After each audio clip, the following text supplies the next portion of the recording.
Music saved me. As a survivor from sexual assault, I had to learn that it wasn't my fault. I had to learn that I could save myself. Someone tried to dim my light, but music, the love of friends and family, helped me to recover. Through this show, I'm going to be asking you to sing back to me. Are you going to be able to do it? Yeah. All right. These are my parents. Both are graduates of Burke High School. Go Bulldogs! My father trained as a tailor and opened his own sewing school, as well as taught for New York City public schools. My mother went back to school and became a paraprofessional. Although the marriage did not last for but 20 years, they were not idle. These are my siblings. My parents installed values of education and, I'm taking off this mic. Education and music and the arts. We all played instruments, we all sewed. Up there on the upper left is my brother, fireman. The other one, Mark, is a textiles engineer. Hold it, Grandma. And they're entrepreneurs, and there's me. Mama Daisy owned and operated a Johnson's boarding house, which is on Spring Street. In a tea room, it hosted many, many affairs and local organizations. My parental grandmother was a beautician, and she earned money to buy 3 plots of land for her children in North Charleston.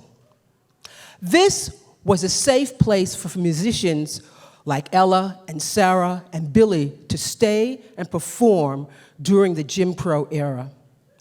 It was now a location of the Myrtle Beach Jazz Festival. I had the honor of performing there last year and will be back next year. As a child, I was captivated by how music made me feel. Look at that. I also loved glasses. So a few years after that picture was taken, I started to practice piano. I started taking piano lessons. And when I got to high school, I wanted to be in the music program. And he said, well, you can play violin, viola, or cello. I knew what a cello was. It was big. Violin was out of the question. I said, what's a viola? So I was a music teacher for many, many years, for 20 years. And it was so much gratifying to me to bring music to kids. It's like teaching them how to swim. It's like saving their lives, because it saved my life. Many of my students are professional musicians. Many of them are music therapists, and one teaches in the same classroom that I taught her. These are the violists of the Color of Music Music Festival, which was started here in Charleston. It's for African American classical musicians. The festival will be held in February the 1st through the 4th at venues throughout Charleston. This is the viola section from 2014. As the president of Charleston Board, I promote the orchestra, the festival, and most of all, the academy. It's in celebration and recognition of Charleston's place in jazz history. It started in these streets with these gullah beats, with these gullah rhythms, and traveled all over the world. This is Alan. He's my partner in life and love, and most of all, in tennis. He's the family chef, and he likes to say he's my personal man. I'm forever grateful to you, Alan, for your love and your support. Did I say I love to play tennis? I love to play tennis. I had a great teacher, Sidney Llewellyn. Gave me a great start when I was about 14, when I found out later that he coached Althea Gibson, who was born in South Carolina. She was the first African-American to win Wimbledon. She won it 2 consecutive years in a row. They later married. Take a breath.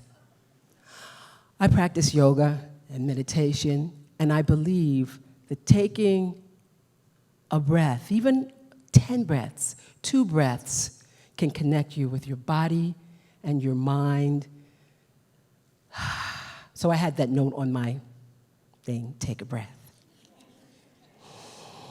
My daily mantra is I want to play all kinds of music with like-minded musicians to get paid fairly in beautiful venues and enrich the lives of the people who hear us. Whether it's at Forte Jazz Lounge, playing with the icon Oscar Rivers Jr., singing Portuguese, Spanish, French, it doesn't matter. Art is for everyone. New Muse is an organization, it's in the middle. New Muse is an organization that I'm so proud to be a part of. They are interested in changing where art is seen, how art is made, going outside the box. For 7 years, these men were my trio. We gigged, we rehearsed, we recorded 2 CDs.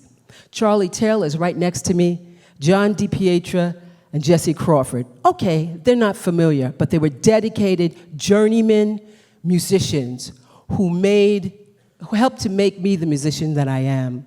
So guys, I thank you. I went to Europe this summer, and I decided, I don't care what they say, I'm gonna sing. So the first thing, I went to the Harlem Jazz Club in Barcelona, and the second place was the Hot Jazz Club in Lyon. I sang the blues, they loved it. I sang a spiritual, they loved it. I'll be back. The common language was music. I had so much fun.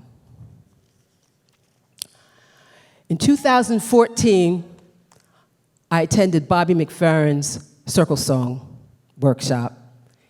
And when he came up to me and gave me the mic and said, Alva, you lead the Circle Song.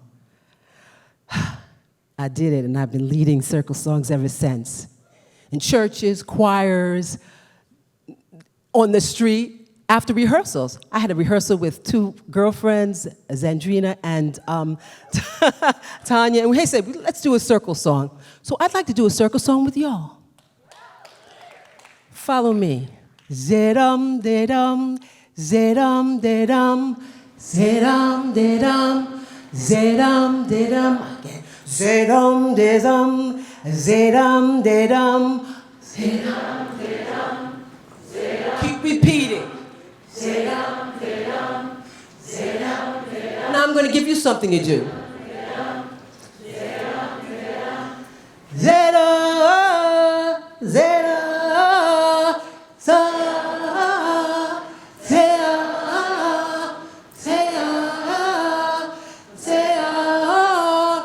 Thank you for singing, for sharing my heart. Thank you.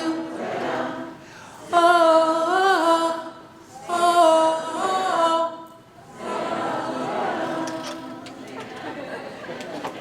Thank you.